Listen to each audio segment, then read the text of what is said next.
C'était une course pleine de surprises parce que c'est parti plutôt lentement. Et puis on a d'abord appris ce matin que le favori n'en était pas, Kiptou, pour des histoires de papier d'identité à l'aéroport de Doha. Et c'est parti assez lentement et étonnamment ça a vraiment accéléré à partir du 13-14e. Et j'ai jamais vu un final pareil, qui soit encore 4 comme ça sur les derniers 100 mètres. C'était un très beau final. Alors Guillaume, avec le casque encore sur la tête, vous avez vécu donc la course. Les conditions étaient plutôt favorables, mais il manquait les lièvres aussi pour battre le record. Ouais, je pense qu'il manquait 1 ou 2 lièvres. Il manquait aussi peut-être une tête d'affiche qui a déjà couru en moins de 59-30 cette année. Et puis, par contre, les conditions étaient assez idéales. Il faut qu'il fasse vraiment frais pour les meilleurs. Et là, c'était le cas ce matin.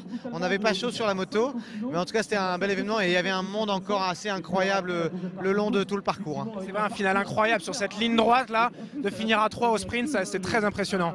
Ouais, et puis c'est d'imaginer, nous on les voit partir très vite, on les voit maintenir un tempo très impressionnant pendant toute la course et de voir qu'ils sont encore capables après 20 km à cette allure-là de terminer au sprint, ça laisse admiratif pour le commun des mortels. Ouais.